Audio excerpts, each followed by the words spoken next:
beauty channel, Sylv's Bubble Life. Today I'll be making one of my favourite dishes, an Egyptian street food vegan dish called Koshari.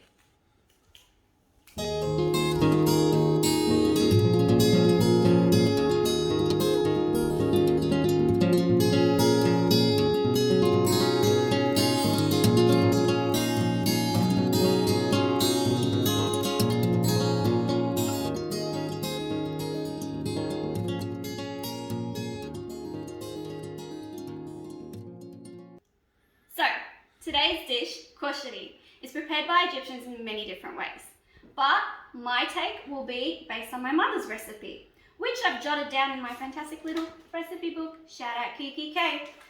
So, here we are with all the ingredients all measured, and let's get started. For koshari, these two ingredients are the core parts of the recipe. So what we have is 1 cup of short grain rice, which you can get anywhere. Then we have lentils, brown lentils, okay? So brown lentils can be bought in most of the Middle Eastern grocery stores, and if you're in Australia, Woolworths and Coles sell them too, and we need 1 cup of that. Then we're moving on to the toppings. So one of the toppings is pasta, and in my case, I like to use elbow pasta. Elbow pasta is just easy to absorb the flavour and makes it easier to eat, and we have 1 cup of that. Then we're moving on to some chickpeas. Some people like to soak their chickpeas overnight. I prefer the can. It just makes life easier and it tastes just as great. So we have 1/2 cup of chickpeas. This is, as I mentioned, one of the toppings that you'll use, which adds a bit of texture and a bit of fibre to your meal. Then we have a sliced onion, which we will just dab in a bit of flour and then caramelise in a fry pan, followed by the final topping, which is the sauce that brings it all together, and it's a couple of teaspoons of vinegar, and we also have a few tablespoons of tomato paste. So as we go through the ingredients, there's obviously some spices that will be included in this dish. I'll go through them through each stage of each part of this dish. We're starting off with a tablespoon of olive oil or vegetable oil.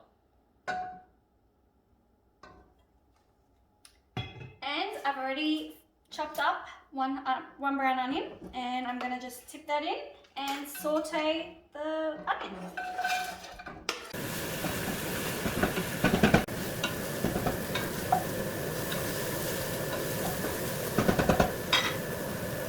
So now I've just caramelized the onions where they have a bit of a golden brown tinge to them, and now we're ready to add the 1 cup of brown lentils. A cup of brown lentils are being mixed in with the caramelized golden brown onions.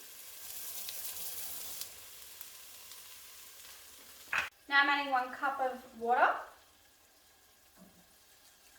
So now that we've mixed the onions and the lentils together with the 1 cup of water, we're going to have to let it sit for about 10 minutes on a low heat, just until the lentils slightly soften up. While the lentils are slowly softening up, we're adding 1 teaspoon of cumin, finely grounded.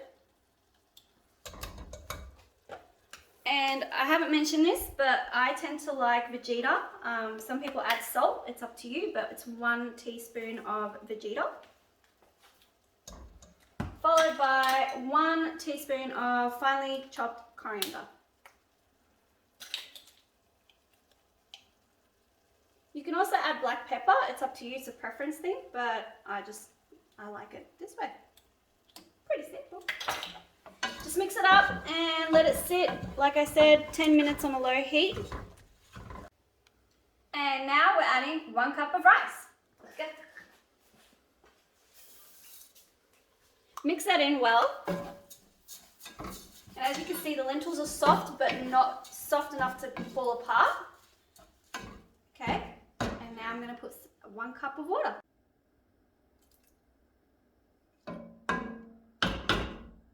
Now we can start getting the toppings ready while that's slowly... So I'm just filling up a saucepan with some water, and this will be for my pasta, one of the toppings. Let's go. So just 1 cup of elbow pasta or any preferred pasta. Grab 1 brown onion and just start slicing it.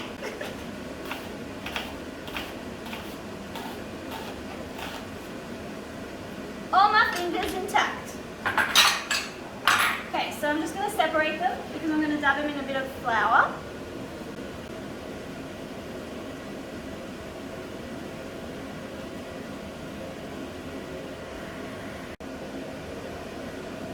So it's just about 2 tablespoons maybe of flour, and just hand mix it. Now I'm just going to put about 4 tablespoons of oil. I'm going to be caramelizing the onions that we just chopped up. So you know the oil is at a perfect temperature to start frying things up or pan frying them. I use a skewer, and you just dip the end of it into the oil and you can see bubbles forming around it, so you know it's at a perfect temperature to start frying. So the flour coated onions are now about to be fried. Be gentle.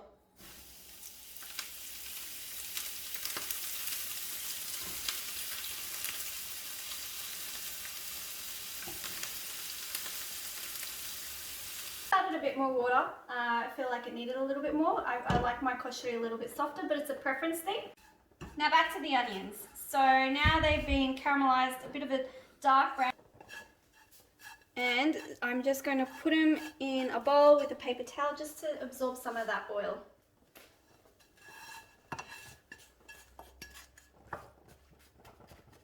And let that sit. Grab the pasta. That should be nicely al dente. And strain the water. Now that I've strained the pasta, it does tend to stick. So what I like to do is add a drizzle of olive oil and then just mix it around. I'm moving on to the sauce topping. So what I suggest is a good paste and about 3 tablespoons of this. It depends on how much you really like the sauce. I love the sauce. So let's get saucy. Just mix it around and add 3 tablespoons of white vinegar.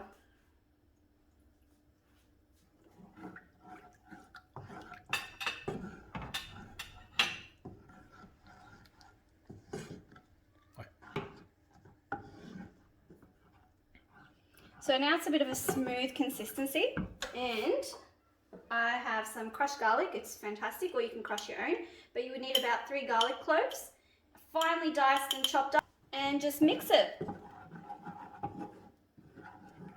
Oh my god, it smells so good. And let that sit there on a low heat, simmering for about 5 minutes. Avengers, time to assemble! I'm gonna plate up the dish now. Grab some of that.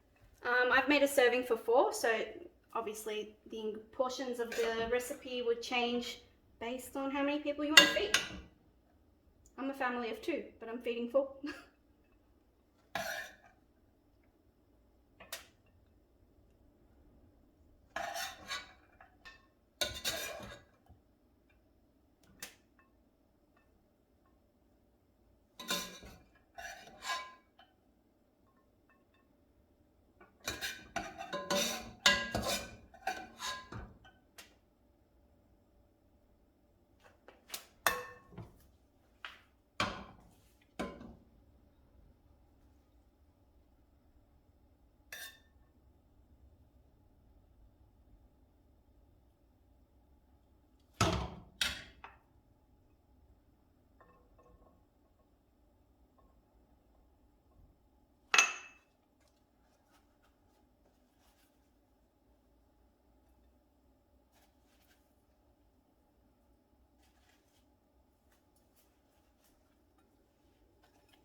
There you have it.